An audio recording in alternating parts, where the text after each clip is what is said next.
Hey, and we're back with another episode of Before You Buy, that show where we give you some straight up gameplay and our first impressions of the latest games releasing. Today, we're taking a look at Dungeons & Dragons Dark Alliance. Just a quick look at this today. We dove in, we wanted to see some gameplay. A lot of you guys asked us about it. So here's some info and some opinion. The big draw here, of course, is that it's an official Dungeons & Dragons game. It's got the Dungeons & Dragons license and the Dark Alliance name, but don't expect anything about it to be similar to those old Dark Alliance games on Xbox, PS2, stuff like that. This game plays much differently. To be a bit reductive, it's basically kind of like Vermintide with a D&D coat of paint.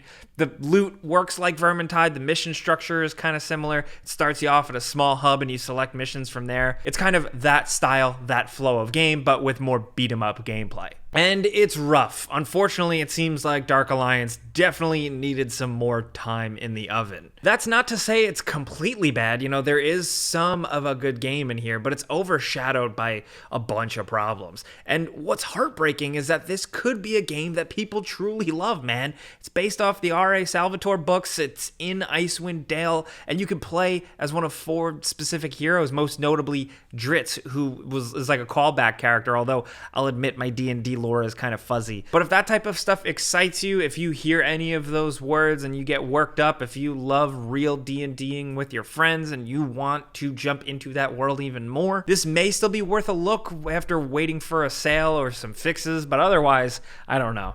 So essentially, you play alone or cooperatively with up to 3 other players. You choose a mission to drop into from a map and battle your way through dungeons, finding loot and leveling up your characters. Each one levels independently, so you should stick to one if you want to get them the cooler abilities and stuff. That's the loop. And before I take a trip into Complain Town, I do want to note that, like I said, it's not all bad. The game at times can look fairly decent from an art direction standpoint, with levels looking thematically epic and having a bit more going on with them compared to other games of this style. There are traps, puzzles, hazards, and many alternate routes, and there's a nice variety to how they look. The traps and the hazards can sometimes act really strangely and sometimes seem busted, but otherwise, environments can be fun to explore in branching little ways as long as you've got a good team with you who will actually take the time to do it. These can at least keep things kind of interesting, while the combat can be a drag. Probably the biggest issue the game has is that the core gameplay and the thing you'll be doing 80% of the time, the combat, it just doesn't feel right. This is the biggest offense. The combat is stiff, where a lot of times you'll press a button to attack, but it won't register because your character is still mid-animation.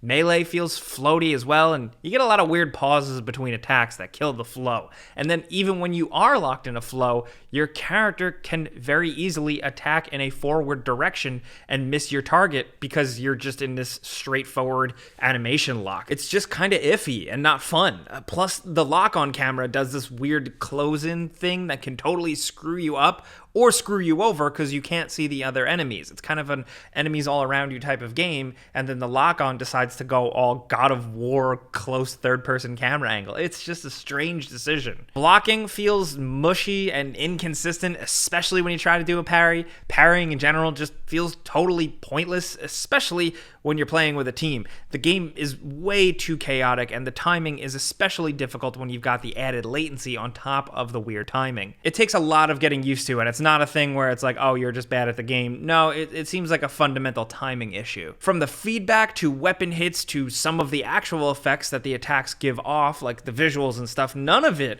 feels very satisfying or fun.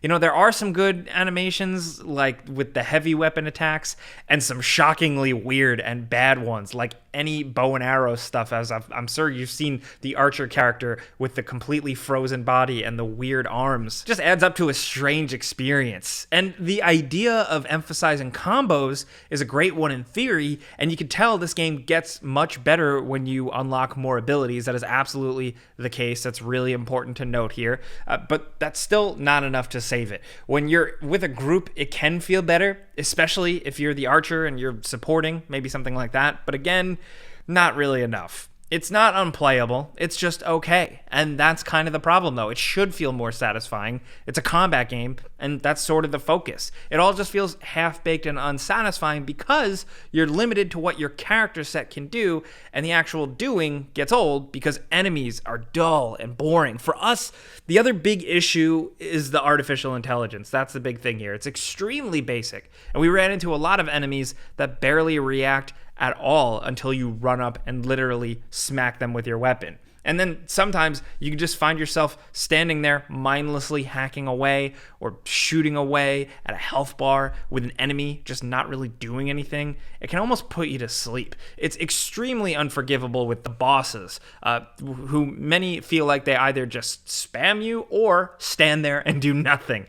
It all feels pretty broken and strange, just like I keep saying, unfinished. One nice feature about playing online, at least, is that if you complete a mission while online, it remains completed even when you go back to playing solo. So the game doesn't force you to repeat content you've already experienced. You might end up playing things a little out of order, but it doesn't really matter much because there's a very, very light story here anyway. It's more about gameplay and the loot, which there is a lot of loot, but not much of it is very compelling, at least from what we've seen.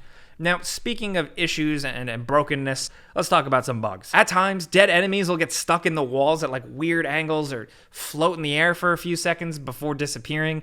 Climbing and some animations we mentioned earlier just look jacked up. Some traps, again, are visually off. Weird stuff like that. But other than that, we didn't experience a ton of like game-breaking bugs or anything. We're playing on PC.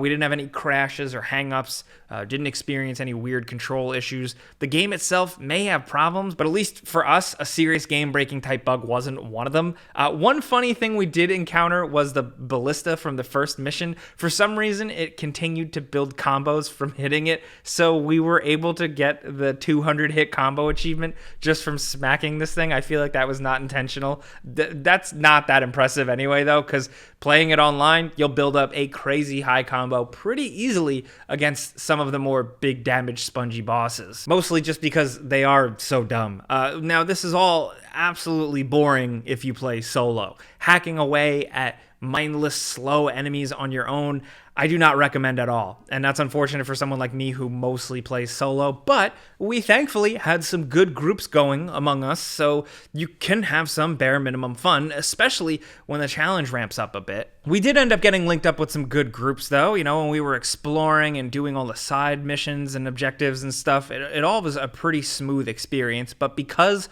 all the players are tethered to the host, if you're stuck with someone who just wants to rush forward all the time, then I can imagine the online experience is probably a bit more annoying.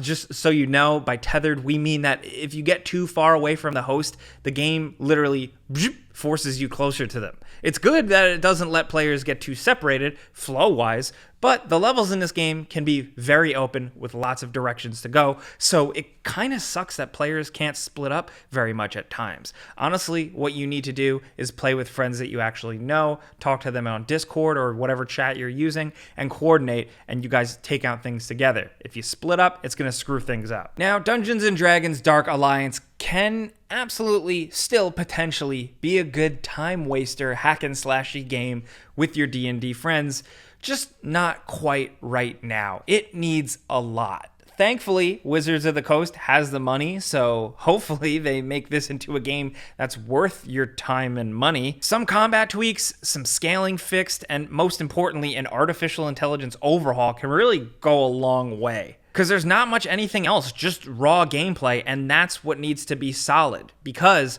otherwise, the game just feels a little bit bland, a bit uninspired, and undercooked. So, if it had really solid, rock-solid gameplay, it would save it, and unfortunately, it's not quite there. Right now, we really don't think it's worth it. If you love Dungeons & Dragons, tread carefully and maybe wait for some updates and fixes and a sale. If you're not into Dungeons & Dragons, I'd say that there are a lot of other games like this asking for your time that are well-made and a little bit more inspired and interesting. It's really a shame to see this, though. I don't know if this is a result of like development teams being split up because of the pandemic from the last year or so, or maybe the Dungeons & Dragons brand didn't really care and they just wanted to get something out without putting too much budget into it. Whatever it is, I hope to see this game improve because right now, I don't know. Sorry, guys. That being said, if you're playing it and you're having a good time, good for you. And with that, I do want to say this is a before you buy. We give you pros, cons, and personal opinions. So we want to hear yours in the comments. If you are loving this game and you disagree with us,